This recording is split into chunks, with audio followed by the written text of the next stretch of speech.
नमस्कार दोस्तों, आज बात करेंगे इंडिया के जेम्स बॉन्ड कहे जाने वाले national security adviser Ajit Doval की, जिनकी रियल लाइफ किसी हॉलीवुड मूवी से कम नहीं है। जिन्होंने कभी रिक्शा वाला, कभी मोची, कभी धर्म बदलकर दुश्मन देश में भारत माँ की सेवा की।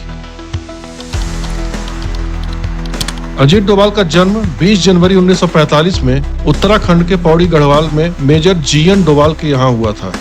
अजीत डोभाल की शुरुआती पढ़ाई आर्मी स्कूल से हुई थी। बाद में उन्होंने यूनिवर्सिटी ऑफ आगरा से इकोनॉमिक्स में मास्टर की परीक्षा पास की और बाद में उन्होंने यूपीएससी का एग्जाम दिया। सन 1968 में अपने पहले ही प्रयास में उन्होंने यूपीएससी क्लियर कर दिया। सन 1972 में केरला के थालासारी में हुए हिंदू मुस्लिम दंगे को शांत कराने में अजीत डोभाल ने अहम भूमिका निभाई थी और यहीं से वो पहली बार आईबी की नजर में आते हैं। उनके इस अभूतपूर्व कार्य को देखकर इंदिरा गांधी गवर्नमेंट में अजीत डोभाल को आईबी ज्वाइन करने के लिए कहा जाता है और यहीं से शुरू होती है कहानी अजीत डोभाल के इंडियन स्पाई मास्टर बनने की। 1970 के दशक में मिजोरम में लाल डेंगा और उसके कमांडर भारत सरकार से बगावत करके अपनी सरकार चलाना शुरू कर देते हैं, जिससे लोगों में खौफ और आतंक बढ़ जाता है। तब एक बार फिर भारत सरकार अजीत डोभाल को यह चुनौतीपूर्ण कार्य करने के लिए भेजती है। अजीत डोभाल 7 में से 6 कमांडर को अपनी तरफ कर लेते हैं और लाल डेंगा और उसके साथी भारत सरकार से समझौता करने के लिए तैयार हो जाते हैं। इस अभूतपूर्व योगदान के लिए अजीत डोभाल को प्रेसिडेंट पुलिस मेडल दिया जाता है, जो कि इतने कम उम्र में पाने वाले पहले ऑफिसर थे।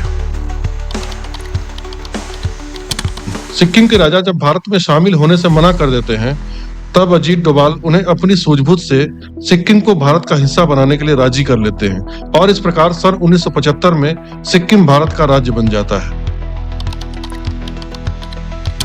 ऑपरेशन ब्लू स्टार के बाद भी खालिस्तानी गोल्डन टेम्पल के अंदर ही रहते हैं।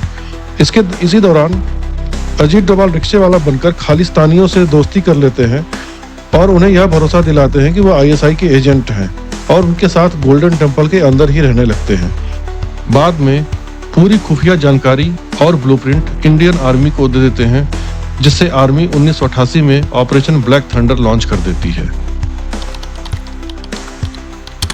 भारत के ऑपरेशन इस्माइली मुद्दा के सफल होने के बाद पाकिस्तान घबरा जाता है और एकीब खान की लीडरशिप में चाइना की मदद से न्यूक्लियर प्रोग्राम स्टार्ट कर देता है, जिसका पता लगाने के लिए अजीत डोभाल पाकिस्तान के कहूटा शहर में मुस्लिम भिखारी का रूप धारण करके पहुंच जाते हैं। यहाँ वे खान रिसर्च सेंटर से आने जाने वाले हर व्यक्ति पर नजर रखते हैं। बाद में एक नाई की दुकान से बाल के कुछ सैंपल कलेक्ट करके वो भारत भेज देते हैं, जो कि टेस्टिंग में पता चलता है कि यह बाल न्यूक्लियर रिसर्च में एक्सपोज्ड हैं। इसके बाद पूरी न्यूक्लियर रिसर्च प्रोग्राम की डिटेल भारत को भेजते हैं।